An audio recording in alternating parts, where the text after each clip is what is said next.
이 시간에 우리에게 주시는 하나님의 말씀은 사도행전 12장 13절부터 17절 말씀입니다. 다 함께 봉독하겠습니다. 베드로가 대문을 두드리니 로데라는 어린 여종이 맞으러 나왔다.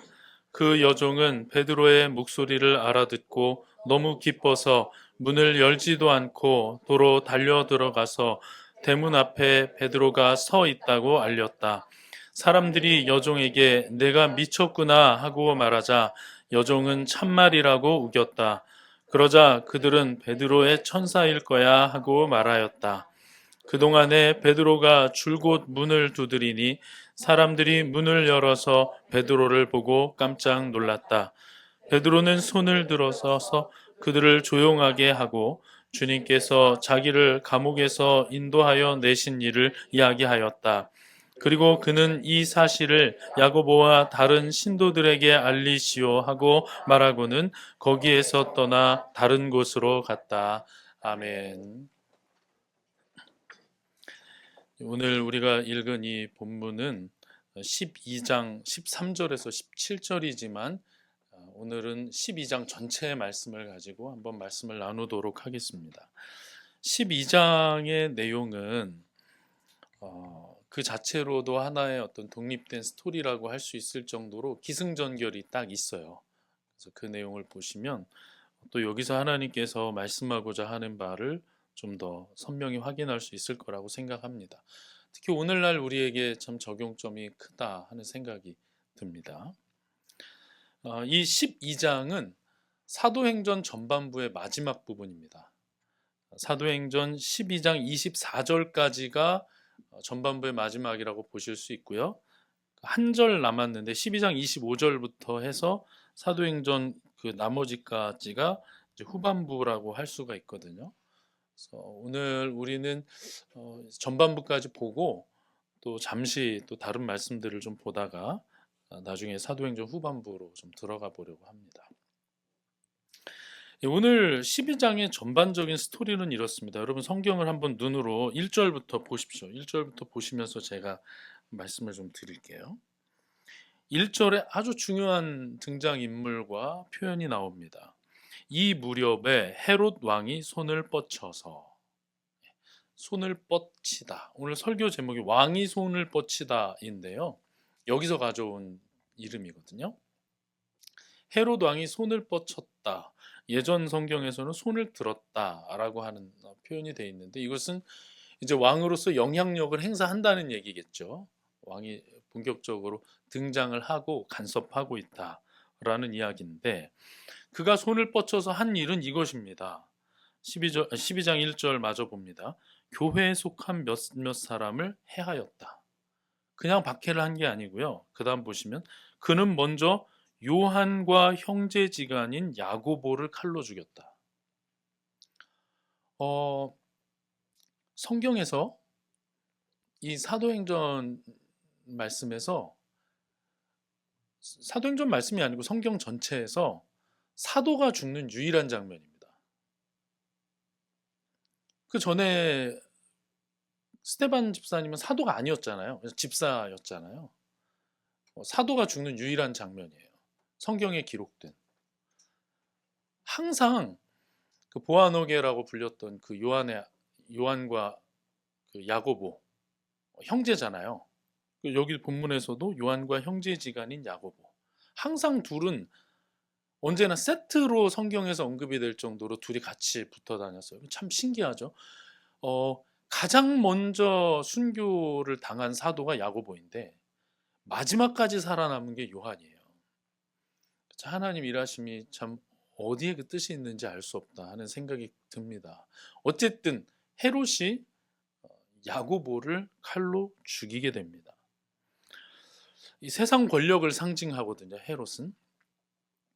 그런데 참 정치인하고 뭐 다를 바가 없죠. 3절 보면 헤롯은 유대 사람들이 이 일을 기뻐하는 것을 보고 이제는 베드로까지 잡으려고 하였다.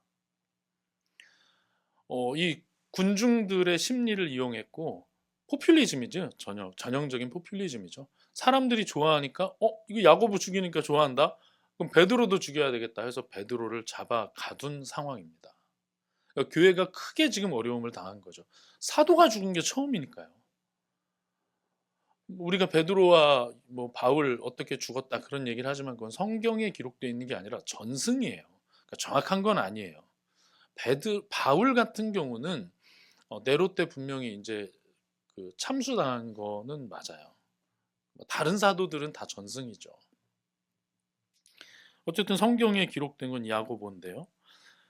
그러자 이제 베드로도 4절 보면 그는 베드로도 잡아서 감옥에 가두고 4명으로 짠 경비병 4패에게 맡겨서 많은 사람을 줬죠.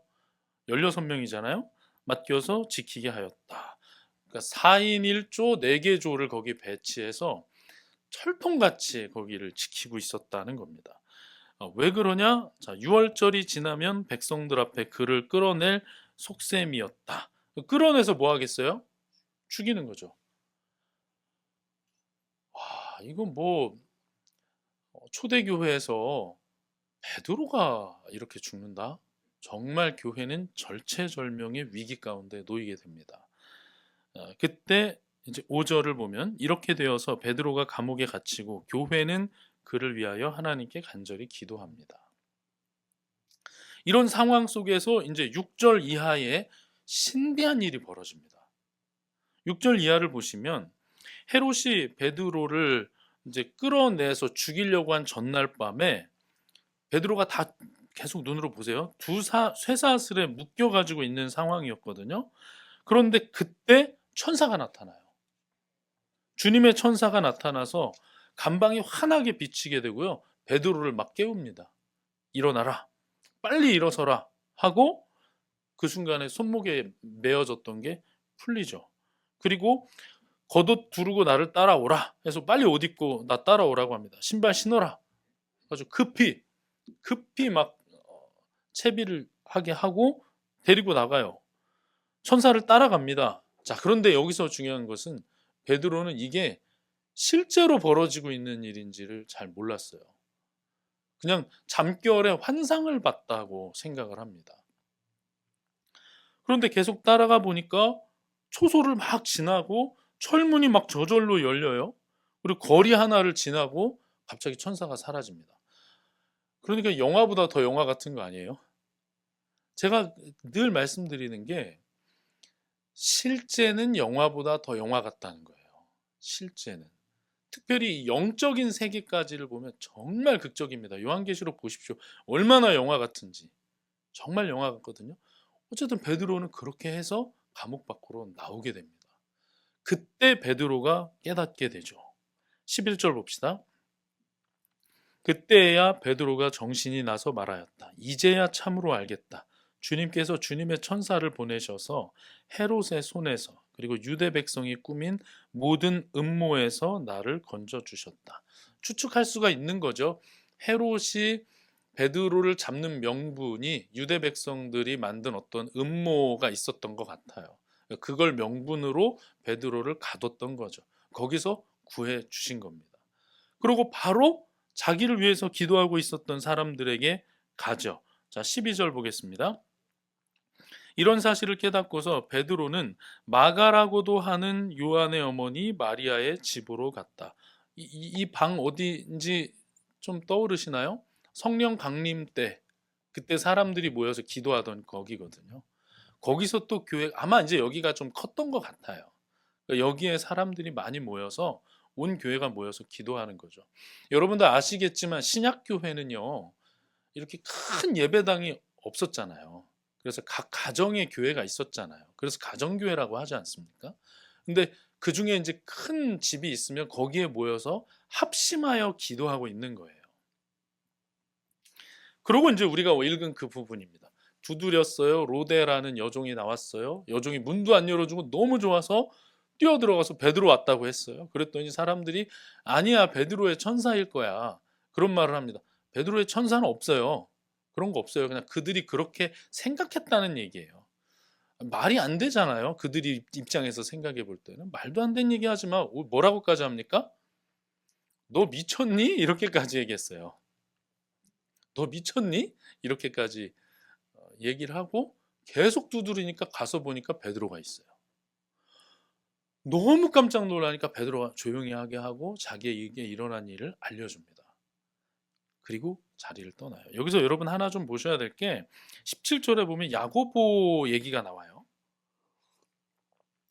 이 사실을 야고보와 다른 신도들에게 알리시오. 방금 야고보 죽었다고 했잖아요. 그런데 베드로가 야고보한테 이걸 알리라고 한단 말이에요. 여기서 말하는 야고보는 예수님의 동생 야고보입니다. 초대 교회의 아주 중요한 예루살렘 교회의 지도자로 베드로와 야고보가 있었어요. 이 둘이 아주 중요한 지도자였는데 이 야고보는 예수님의 동생 야고보입니다. 우리가 말하는 야고보서를 쓴 사람이 이 야고보예요. 그 교회 지도자인 야고보에게 이 사실을 알리라고 하고 거기에서 떠나 다른 곳으로 갔다라고 하죠. 이것으로 사도행전에서 베드로는 퇴장합니다. 그래서 여기까지가 전반부라는 거예요. 12장까지가. 그래서 전반부는 베드로가 중심이 된 예루살렘 중심의 스토리가 진행이 되고 그 다음부터는 바울이 본격적으로 등장을 해서 바울 중심의 스토리로 진행이 되죠. 그래서 이제 13장에 가서 보면은 거기서 이제 사울의 이름도 바울로 바뀌게 되고 완전히 그 주인공이 바뀌게 됩니다. 자, 날이 새니까 어떻게 됐겠습니까? 난리가 났죠. 그래서 다 찾아봤는데 없어서 경비병들 다 죽입니다. 헤롯이. 대단한 폭군이에요, 보면. 자, 그런데 20절 이하에 또 예상치 못한 스토리가 전개가 됩니다. 두로와 시돈 사람들이 헤롯에게 굉장히 미움을 받고 있었어요. 그런데 헤롯에게 미움받아 가지고는 살 수 없거든요. 왜냐하면 헤롯이 식량을 그 지역에 공급하기 때문에. 그래서 가서 그 마음을 풀어주려고 헤롯에게 이제 나가는 장면이죠. 21절 보겠습니다. 지정된 날에 헤롯이 용포를 걸쳐 입고 왕좌에 좌정하여 그들에게 연설합니다. 그런데 그때 군중이 이런 말을 해요. 아마 헤롯이 그렇게 위풍당당하게 보이기도 했겠지만 헤롯의 기분을 좋게 하려고 이런 말을 합니다. 신의 소리다. 사람의 소리가 아니다. 이랬어요. 그러니까 헤롯을 가리켜서 이제 신이라는 식으로 막 엄청 이렇게 올려준 거죠. 띄워준 거죠. 그러자 즉시로 주님의 천사가 헤롯을 내리칩니다. 그런 얘기, 신의 소리다라는 얘기가 들렸을 때 겸손하게 하나님께 영광을 돌리지 않았기 때문이라고 했어요. 거기 보면 헤롯이 하나님께 영광을 돌리지 않았기 때문에 즉시로 하나님께서 천사를 보내서 치게 만들고요. 치니까 어떤 일이 벌어지냐면 신기한 일이 벌어집니다. 헤롯이 벌레에게 먹혀서 죽고 말았다라고 했습니다. 이게 무슨 장면인지 우리로서는 상상할 수는 없어요. 벌레에게 단지 물린 것인지 우리가 영화적으로 보는 것처럼 헤롯이 쓰러진 후에 많은 벌레들이 나타나서 그를 잡아먹은 것인지 우리로서는 정확하게 알 수는 없어요. 자, 이런 일이 벌어진 거예요. 그러고 나서 24절에 하나님의 말씀이 점점 더 널리 퍼지고 믿는 사람이 많아졌다. 계속 우리 봤죠? 성경의 사도행전에 보면 챕터를 나누는 부분에 이 말씀이 꼭 나와요.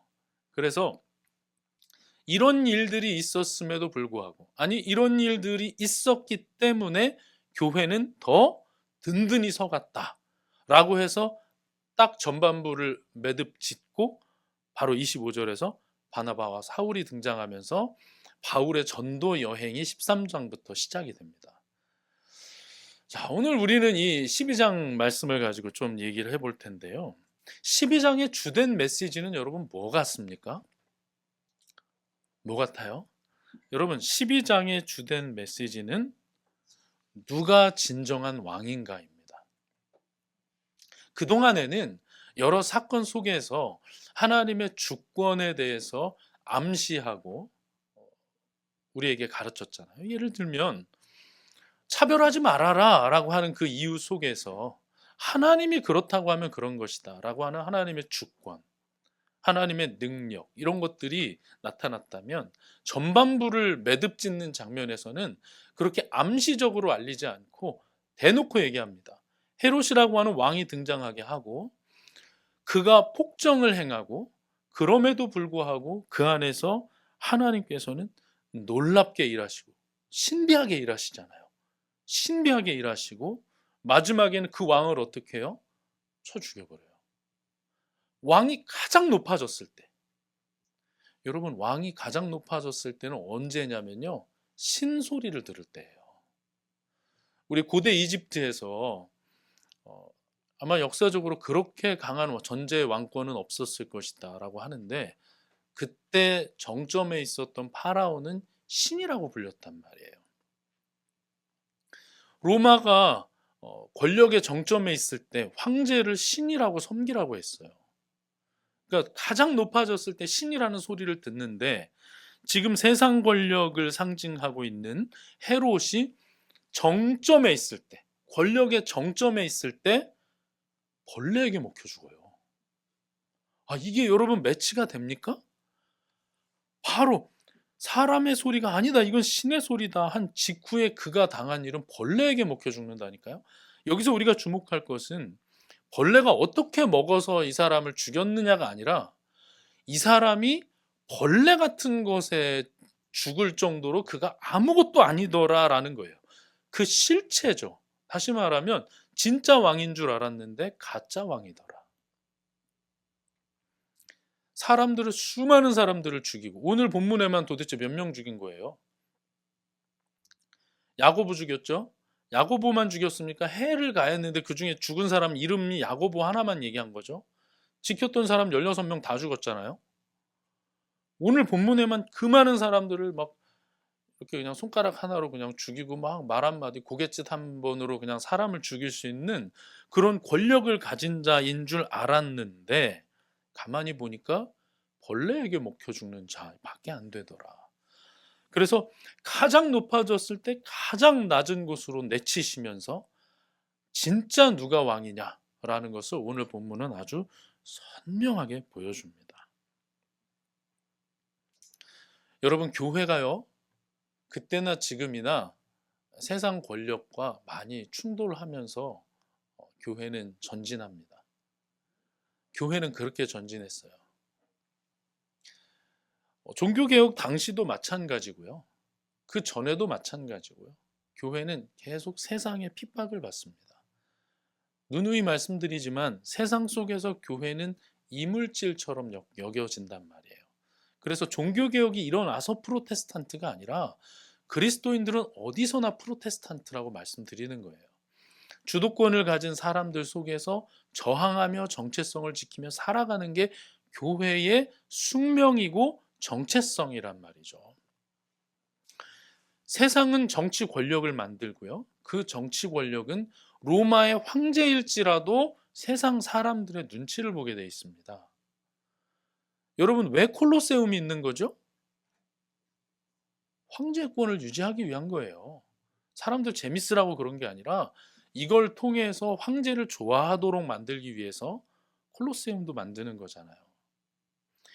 그렇게 하나의 정치 권력이 만들어지면 그들은 세상의 기쁨을 위해서, 자기 정치적인 기반의 기쁨을 위해서 교회를 핍박해요. 우리 이번에 12.7 연합예배 가서 보지 않았습니까? 연합예배 끝나고 나서 나온 기사들은 뭐죠? 다 보셨죠? 기독교 언론이 아니고서는요, 일단은 모인 사람의 수도 축소하지만 모여서 우리가 그렇게 간절하게 외쳤던 메시지에는 별로 관심이 없고 길이 밀렸다, 뭐 이런 얘기밖에 안 해요.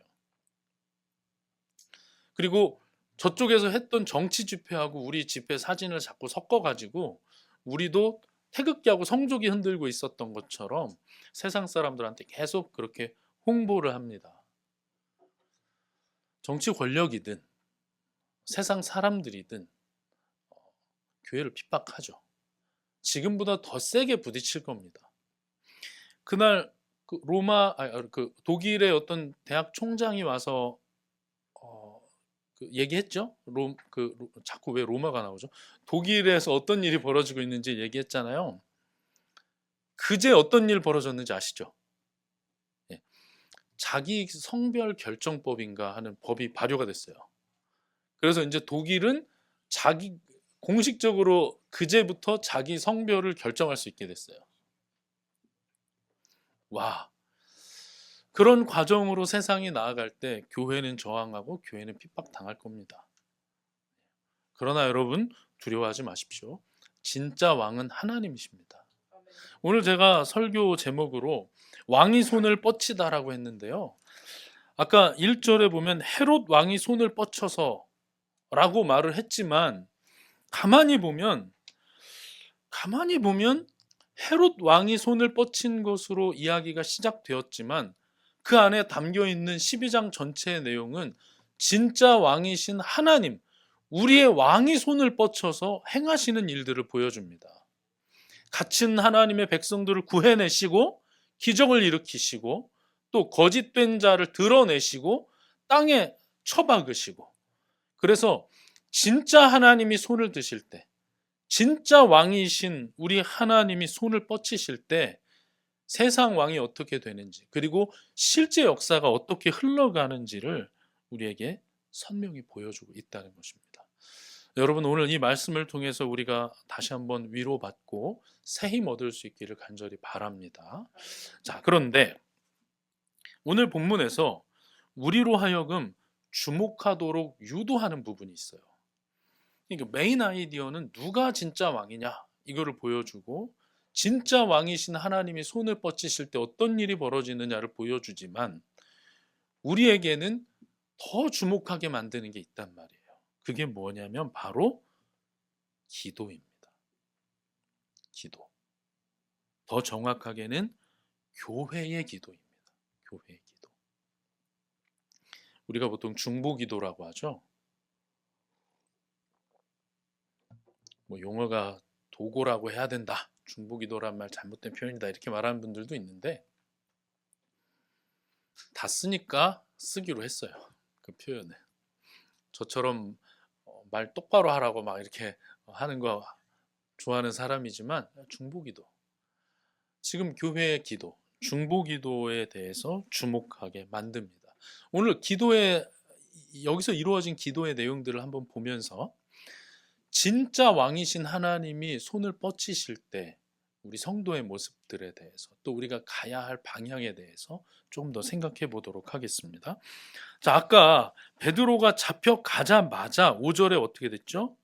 교회는 그를 위하여 하나님께 간절히 기도하였다라고 했어요. 이게 사실 저는 굉장히 좀 의미 있게 봤어요. 왜냐하면요, 보십시오. 교회에 지도자가 사라지면, 교회만이 아니고요, 어디든지 지도자가 사라지면 구심력이 약해집니다. 그럼 더 모여지지 않아요. 지금 이스라엘이 전쟁하면서 하는 게 뭐예요? 그 참수작전이잖아요. 참수작전이라고 하잖아요. 몸 전체를 치는 게 아니라 머리만 떼어내버리는 거예요. 그래서 처음에 하마스도 가가지고 그 정치국장 한이에 죽여버리고, 또 이번에 또 누가 죽었죠? 그 아히야 신와르는 뭐 그냥 전쟁하다 죽은 거고, 또 누가 죽었죠? 하산 나스랄라, 헤즈볼라도 가서 죽이고, 후계자 사피에딘도 바로 죽여버리고. 모르겠어요. 지난번에 몇 달 전에 이란 대통령하고 외무장관이 헬기 추락으로 죽은 게 그게 그냥 멀쩡히 죽은 건지 저거 잘 모르겠어요. 어쨌든 전쟁을 하면요, 옛날 전쟁하고 지금 전쟁이 양상이 많이 바뀌었다고 해요. 옛날 전쟁은요, 여러분, 귀족들이 전쟁을 하던 때는 웬만한 일이 아니면 이 머리는 살려줬어요. 밑에 사람들하고만 죽는 거예요. 죽고 죽이고 하는 거예요. 그리고 위에 사람은 내가 졌다 하면 살려주고 그런 거거든요. 근데 지금 전쟁은 그게 아니고 머리만 똑똑 떼어내고 있는 그런 전쟁을 한단 말이에요. 왜 그래요? 지도자가 사라지면 몸이 크게 약화되기 때문입니다. 그런데 처음으로 사도 야고보가 죽었어요. 교회가 핍박을 당하는데 지금까지 당했던 거하고 느낌이 달라요. 굉장히 큰 핍박을 당하고 있어요. 급기야는 베드로도 잡혀가요. 물론 예전에도 베드로가 잡혀간 적이 있어요. 베드로 잡혀간 적이 있습니다. 그런데 이번에는 분위기가 달라요. 왜냐하면 야고보가 죽었으니까. 그런데 교회는 달랐어요. 오히려 그를 위해서 더 기도하고 모입니다. 언제까지 기도했을까요, 여러분? 풀려날 때까지. 자, 아까 12절 뭐라고 합니까? 이런 사실을 깨닫고서 베드로는 마가라고도 하는 요한의 어머니 마리아의 집으로 갔다. 거기에는 많은 사람이 모여서 기도하고 있었다. 계속 베드로가 풀려나기를 기도하고 있는 거예요. 교회는 계속해서 기도했습니다.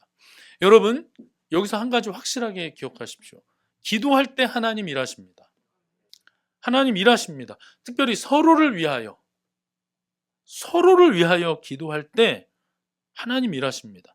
하나님의 능력에 의지하여 기도할 때 하나님은 신비롭게 일하십니다. 하나님이 살아계시고 상상을 뛰어넘는 방법으로 일하심을 믿을 수 있기를 바랍니다. 하나님은요, 기도할 때 얼마나 놀랍게 일하시는지 몰라요.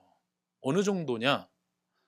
베드로가, 여러분 그때 기억하실지 모르겠는데 5장에서 베드로가 잡혀갔다 풀려날 때도 천사가 이렇게 풀어줬어요.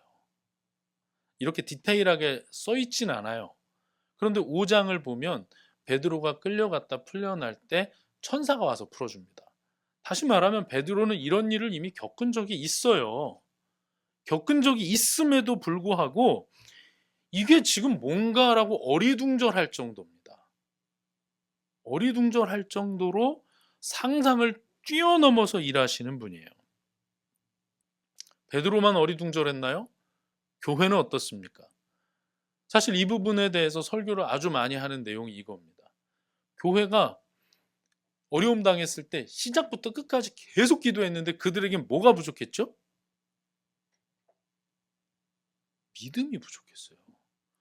아니, 베드로를 풀어주십시오. 막 이 안에서 막 뜨겁게 기도하고 있어요. 막 방언으로 기도하고 막 엄청나게 기도하고 있는데 여러분 기도에 응답됐습니다. 와서 딱 얘기하니까 너 미쳤어? 그랬단 말이에요. 이게 얼마나 웃긴 상황이에요. 그만큼 교회는 열심히 기도를 했지만 가장 중요한 뭐가 부족했어요? 믿음이 부족했어요. 믿음이. 겨자씨만한 믿음만 있어도 이산더로 옮겨서 저기 가라고 하면 옮겨질 것인데 교회가 믿음이 부족했단 말이에요.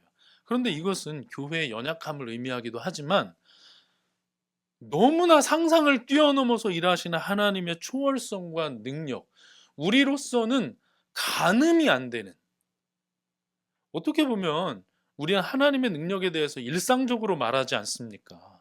그런데 우리가 하나님의 능력을 지금 제대로 신뢰를 못할 때가 많잖아요.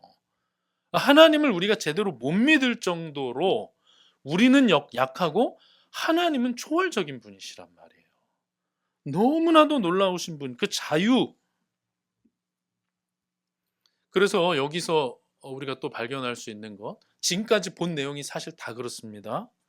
지금까지 본 내용을 보면 교회는 열심히 기도했어요. 그런데 사실 교회가 기도했다고 일이 이루어졌다기보다는 하나님이 하셔요. 조금 더 정확하게 말하면 교회는 하나님이 일하시는 걸 따라가기 바빠요. 교회가 막 일을 해서 하나님을 등 떠밀어서 이걸 해나가고 있는 게 아니에요. 하나님은 하나님의 주권과 능력을 가지고 교회를 전진시키고 복음을 확장시키시고 하나님의 나라를 강하게 세우시고 걸리적거리는 게 있으면 치워버리시고 정말 놀랍게 그 나라를 세워가시고 이끌어가고 계시는데 교회는 그걸 따라가기에 벅찹니다. 근데 그러면서도 기도하고 있어요. 이게 지금 우리가 기도하는 모습이에요. 여러분 기도합시다. 예. 그러나 하나님은 그것보다 훨씬 자유롭게 일하시는 분이에요. 이렇게 이제 말하면 그러니까 기도를 하는 게 의미가 있다는 거야, 없다는 거야. 기도를 안 해도 뭐 하나님은 하시겠네. 이렇게 생각할 수 있습니다. 그러나 오늘 본문의 내용을 보면 분명히 하나님은 기도를 격려하세요. 하나님의 나라를 위해서 또 공동체를 위해서 서로를 위해서 기도하는 건 말이에요. 나 일신상의 안녕과 내 평안과 형통을 위해서 기도하는 건 말고 하나님의 나라를 위해서 교회를 위해서, 서로를 위해서 기도하는 것을 하나님은 아주 강하게 격려하고 계시다는 거죠. 뭘 보면 알 수 있을까요? 이 교회의 연약한 기도의 모습, 어떻게 보면 우습 기도한 교회의 모습이 하나님의 왕권을 드러내고 이 기적이 일어나는 장면 가운데 포함되어 있다는 것이죠. 우리가 무기력하고 무능력하고 무의미한 것인가? 아니라는 거예요. 우리는 그렇게 연약해요. 우리는 그렇게 믿음이 부족해요. 그러나 하나님이 왕이시고 하나님이 선하시기 때문에 우리는 기도의 소망을 가질 수 있는 것입니다. 하나님이 응답하신다는 소망을 가질 수 있는 거예요. 그래서 오늘 이 장면은 우리 인간의 기도를 모욕하거나 무시하는 장면이 아니에요. 이것은 하나님이 기도를 강하게 권면하시고 격려하시는 장면이죠. 의미도 능력도 없어 보이는 이 기도의 장면을 포함시키셨다는 자체가 메시지입니다. 주 안에서 사랑하는 형제 자매 여러분, 연약한 모습으로 기도를 할 때에도 때로는 나 같은 자가 이렇게 더러운 자가 기도하는데 응답하실 것인가? 때로는 나처럼 믿음 부족한 자가 이 나라를 위해서, 교회를 위해서 기도하는 것이 무슨 힘이 있을까? 이렇게 낙심이 될 때가 있겠지만, 그러나 여러분, 우리의 연약함과 또 흠결이 역사의 주인 되시고 진정한 왕이신 하나님의 일하심에 흠집을 낼 수 없는 겁니다. 하나님은 그런 기도조차 사용하기를 기뻐하시고 그런 기도조차 원하시는 거예요. 하나님은 우리를 기뻐하십니다. 그리고 우리를 통해서 또한 일하십니다. 제가 사도행전 2부가 이제 바울이 중심이 되어서 전도 여행을 떠나는 내용이다라고 그렇게 말씀을 드렸는데, 바울이라고 무슨 대단한 능력이 있겠습니까? 베드로도 이렇게 연약하고 교회 성도들도 이렇게 둔감함이 있는데 바울은 하나님의 일하심이 언제나 다 선명하게 보이겠습니까? 그렇지 않습니다. 로마서에서 바울은 오호라 나는 곤고한 자로다, 이 사망의 몸에서 누가 나를 건져내랴 라고 그렇게 탄식하면서 외치기도 해요. 바울도 부족해요. 그런데 하나님께서 그 바울을 통하여서 또 교회의 기도를 통하여서 땅끝까지 다니면서 복음이 전해지게 하거든요. 성령의 인도 따라서 계속 따라가는 모습을 보게 하십니다. 이건 역시나 하나님의 선하심과 주권, 왕되심, 그리고 성도의 부족 하나 올려드리는 기도를 통해서 이루어 가시는 거죠. 이제 하나님께서는 이렇게 한번 매듭을 지으시고 왕권을 선명히 드러내시고 앞으로 어떻게 작동될 것인가를 보여주시고 드디어 바울의 선교 여행으로 들어가게 되는 것입니다. 주 안에서 사랑하는 형제자매 여러분, 오늘 본문은 왕 같아 보이는 자가 손을 뻗어서 자기의 권력을 드러내지만 진정한 왕이신 하나님이 손을 뻗치시는 내용으로 채워줍니다.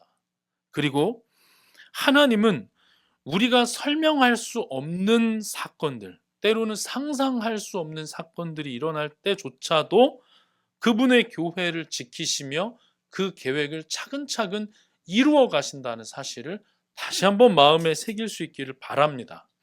이끌어 가시는 하나님, 그리고 기도하며 따라가는 교회. 이게 사도행전의 내용이고, 이게 중요한 말입니다. 이게 교회의 활력입니다. 이게 교회의 역동성입니다. 우리가 뭔가를 막 떠올려서 우리가 힘있게 추진하고 하나님께 기도하고 붙잡고 매달려서 하나님을 일으키고 떠밀어서 가는 것이 아니라 하나님이 가시는 것을 깨닫고 열심히 따라가고 뛰어가는 기도들, 그런 기도들이 채워지는 것이 이게 교회의 활력이고 이게 역동성 있는 교회이고 이게 신약교회의 모습이라는 것입니다. 우리 교회가 그런 기도로 채워지고 벅차겠지만 하나님의 일하심을 힘써 뛰어가 따라가는 복된 교회가 되기를 간절히 바랍니다. 우리는 각 사람 부족하지만 이 교회를 위해 기도하고, 이 교회는 한국 교회에서 있는 듯 없는 듯한 교회이지만 그러나 한국 교회와 하나님 나라를 위해서 기도할 때, 하나님의 일하심을 뒤따라갈 때 하나님께서 우리를 사용해 주실 줄로 믿습니다. 우리 개인적인 삶도 사실 마찬가지예요. 우리 아까 찬양도 했지만 우리가 거친 길 위를 걸어가는 것 같은 때가 얼마나 많이 있습니까? 그럴 때 하나님의 손이 한국 교회에만 뻗쳐지는 것이 아니라 내 삶에도 나의 왕의 손이 뻗쳐져 있다는 사실을 기억하고 하나님 앞에 내 삶도 드리고 기도하면 하나님이 어찌 한국 교회만 이끄시고 우리 각 사람의 삶은 버려두시겠습니까? 우리의 삶도 하나님께 내어 맡기고 간구할 수 있기를 바랍니다. 그래서 개인적으로도 하나님을 따라가고 교회적으로도 하나님을 따라가고 개인적으로도 기도하고 교회적으로도 부족하나 함께 기도함으로 우리 삶이 활력을 얻고 우리 교회가 역동성을 회복하여 하나님의 나라가 세워지는 그 장면 한 구석에서 또 귀하게 쓰임받기를 간절히 바랍니다. 올해가 그렇게 잘 마무리되고 또 새로운 한 해에 우리 교회에 그렇게 하나님을 따라갔던 많은 스토리들이 쓰여지기를 간절히 바랍니다. 주의 손에 나의 손을 포개고 또 주의 발에 나의 발을 포개